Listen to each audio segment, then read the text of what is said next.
Yorana Sunshine, tu sais, en tant que parent de personnes classifiées hypersensibles, avec une sensibilité exacerbée, très accrue, etc. Donc déjà, toi, en tant que personne avec cette sensibilité-là, tu peux percevoir le message, le monde qui t'entoure de manière très très agressive. Tu peux toi-même en être très négatif. Je m'explique, c'est-à-dire que beaucoup de ce que tu vas percevoir dans le monde qui t'entoure, que ce soit ce que tu observes, que ce soit les gens qui interagissent avec toi, de ta famille, tes amis, tes inconnus, etc., tu pourras ressentir beaucoup d'agressif ou de négativité. Pourtant, cela n'en est pas forcément. Je m'explique. C'est-à-dire que dans ta sensibilité exacerbée, toi, dans ta perception des choses, tu peux percevoir certaines choses comme très agressives, etc., etc. Pourtant, les personnes qui peuvent interagir avec toi, parfois, elles vont, oui, être agressives, mais parfois aussi, elles seront dans des formes de conseils, dans des formes de peur envers toi, pour ton devenir. Donc, c'est de l'amour quelque part. Mais comme elles seront en peur, toi, tu vas percevoir que le négatif des peurs de ces personnes à ton égard. Donc du coup, tu pourrais penser que ces personnes te souhaitent du mal, alors que non, elles t'en souhaitent pas. Bien au contraire, elles te souhaitent du bien.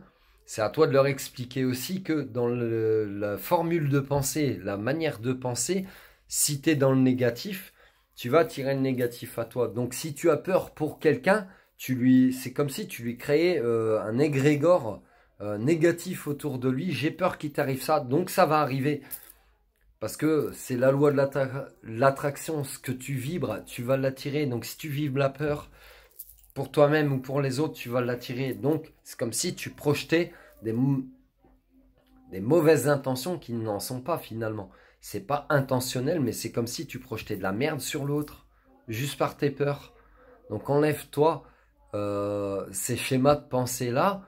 Et je pense aux parents de moutons noirs, aux parents de gens hypersensibles, etc., qui ont du mal à comprendre ou à tolérer ou à accepter la manière différente d'être de leur enfant, alors que différents l'est tous, que peut-être bah, tu peux montrer à tes parents, si tu es dans ces cases-là, que tu fonctionnais toujours comme ça, différemment depuis ton enfance, etc. C'est juste leur perception à eux qui peut-être projetaient des attentes ou des projections de rêve pour ton devenir qui n'est pas forcément ce que toi tu voulais pour toi, tu comprends?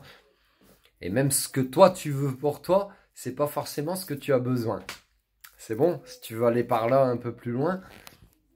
Mais du coup, eh ben, tous ces projections-là peuvent avoir des effets bloquants. Donc quand tu en prends conscience, c'est à toi de l'expliquer à ton entourage et de communiquer comme ça. Et donc je reviens aussi aux parents de gens hypersensibles.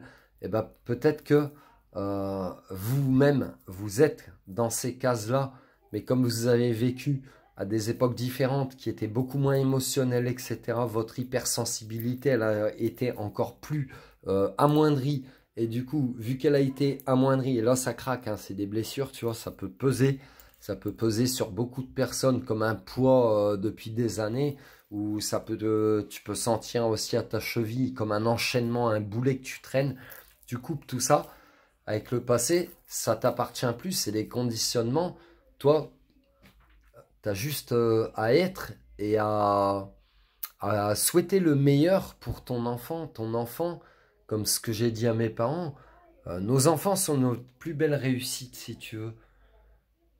Et en fait, t'as pas à avoir peur de leur devenir parce que c'est comme si par tes peurs, tu vas leur générer des formes de blocage énergétique où tu vas inculquer à ton enfant des boîtes mémoire, des trucs de merde qu'il n'est pas capable, qu'il n'est pas méritant d'eux, qui peut mieux faire, à le pousser.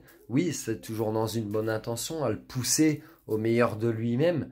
Mais parfois, ça peut avoir complètement l'effet contraire, surtout sur des personnes très sensibles qui vont prendre ce qu'on peut leur dire, elles vont le prendre totalement au contraire, si tu veux, à l'opposé. Fais attention à ça. La personne, eh ben, elle va penser Tu me dis de faire attention, en fait, c'est comme si tu m'empêches de faire. Tu comprends? Tu m'empêches d'être. C'est comme ça qu'une personne très sensible, elle va réfléchir ou elle va intégrer des conseils qu'on peut lui donner pour son devenir, pour sa vie. Et puis, il y a tous ces paramètres à prendre en compte, bah, les projectantes, les projections, les attentes, les choses comme ça. Donc, si tu es un parent d'une personne comme ça, laisse être. Laisse vraiment être ton gamin. Il est comme il est. Laisse-le être. Même si tu comprends pas, laisse-le être, c'est de l'amour inconditionnel. C'est de l'amour inconditionnel, ça te fait travailler toi-même sur ta notion de contrôle, sur ta notion de projection, d'attente, d'amour inconditionnel. Ça te fait travailler sur plein de choses sur toi-même. Et au lieu de te poser la question en tant que parent, voilà, merci Frangin, au lieu de te poser la question en tant que parent, qu'est-ce que j'ai raté? Parce que si tu te poses cette question-là, qu'est-ce que j'ai raté dans mon rôle de parent? T'as rien raté. Si tu penses avoir raté quelque chose en tant que parent, ça veut dire que tu voulais pas laisser être ton enfant, donc c'est pas de l'amour inconditionnel, tu veux le posséder, tu es dans l'amour conditionnel, clairement, et du coup ça génère un mal-être pour ton enfant. Et tu voulais le posséder, et pourquoi tu penses que tu as raté quelque chose?